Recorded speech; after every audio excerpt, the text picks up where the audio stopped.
Very good ka naman pala talaga eh. Doktor Andrea, andito na po ang mga kailangan ninyo. Kayo talaga, ano yung mga nasa ulo ninyo?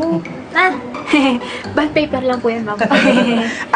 Doktora, umpisa na ba natin ang operasyon? Okay.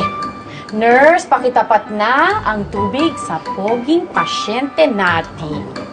Don't touch, mainit na. Ayan, ha? Excuse me lang, Yaya.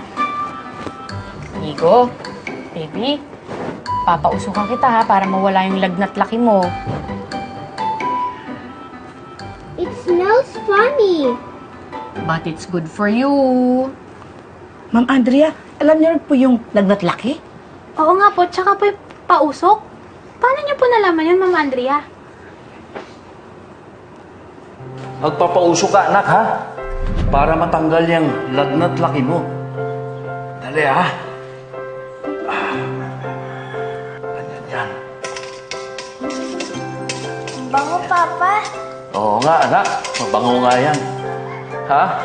Tsaka alam mo, gaganda ka agad ang pakiramdam mo pagkatapos kitang pausukan. Ha? Sige na. Tatakpan na kita. Magpapauso ka na. Papa, dito ka din sa loob. Ha? Diyan din ako sa loob. Sige. Sabay tayo magpausok. Sige. Ayan. Sige. Singhutin mo na yung usok.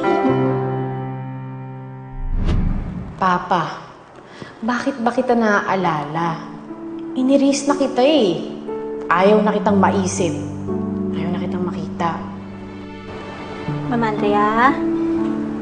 Ma'am Andrea, hindi niyo pa po sinasagot yung tanong ko po. Paano niyo po natutunan yung pausok? Hindi, wala. Nabasa ko lang kung saan-saan.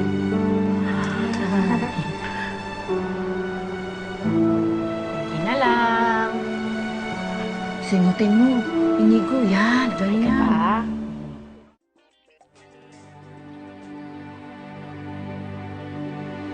Alis ka din po ba? Iiwanan din ninyo ko parang si Mama? Kailangan sundan ko mama mo. At kapag nahanap ko na siya, babalik kami dito sa'yo. May kanya-kanya na tayong buhay ngayon. Nakaraos ka na naman na wala ako eh. Kaya ang gawin mo, kalimutan mo nang nagkita tayo. At isipin mo na rin, napatay na nga ako. Nakita ko yung papa mo, pinahakot yung mga gamit niyo to sa mga lalaki. Akala ko nga lilipad na kayo. Sabi niya gagawin niyang memorable yung birthday ko. Pero bakit ganito? Paano niya nagawa sa akin to?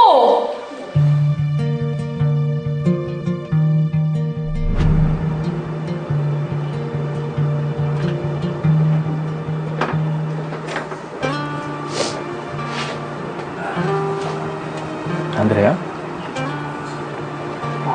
Umiiyak ka. Mami, naawa kasi ako sa mga anak mo eh. Lalo na kay Inigo. Naisip ko kasi na ang mga anak dapat minamahal. Dapat hindi sila sinasaktan. Dapat inaaruga at hindi iniiwan.